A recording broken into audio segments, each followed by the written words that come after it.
Ке се трага по заедничко решение и компромис, без никој да се чувствува навреден или повреден и без никој да мисли дека бил заборавен. Ова е дел од тоа околу што се согласиле претседателите на Македонија и на Бугарија, Гордана Силјановска-Давкова и Румен Радев, на денешната средба која имаа во Софија, на која меѓу другото се обединиле и околу европската интеграција на Македонија, копенхашките критериуми, регионалниот пристап кон решавање на проблемите, но и кон научените лекции на Бугарија кои Македонија не мора да ги повтори. Ова го изјави македонската претседателка по средбата со Радев, при што нагласи дека таа неслучајно е дојдена во Бугарија.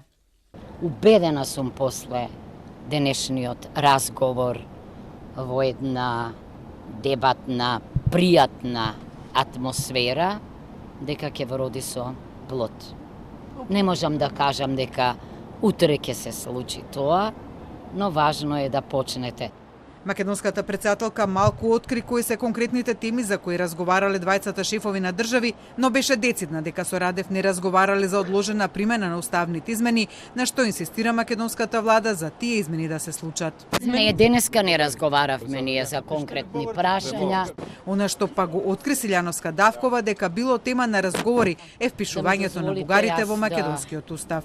Зборувавме и за тоа, да, видете, јас да сум апсолутен монарх, можам да кажам дека ќе го сменам уставот, меѓутоа претениците ги представуваат граѓаните, гласаат по сопствено уверување.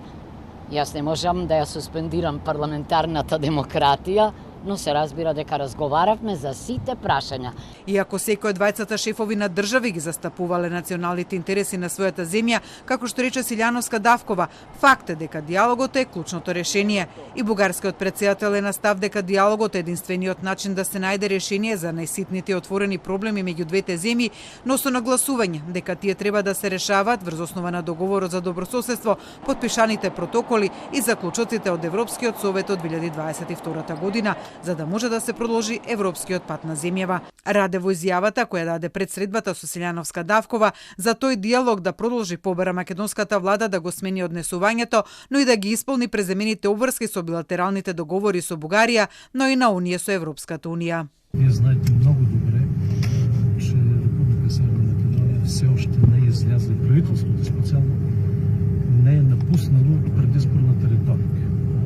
Нека се успокоят там страстите, нека се върнат към реализма. Реализмът е много ясен. Нашите отношения тук нататък ще продължават да се градат именно на основата на сключените споразумения и заключението на Съвета на Европейския съюз. Това е критерият, по който ние ще съдим цената ще по-нататъчно. Радев Европскиот пат на Македонија денеска го поврзе со ангажирањето на македонската влада во реализацијата на Коридорот 8.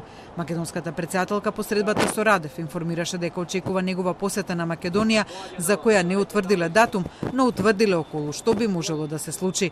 Од делегацијата, предводена од Силјановска-Давкова во работната посета на Бугарија, денеска бе шефот на македонската дипломатија Тимчо Муцунски и министерот за култура Зоран Ѓутков.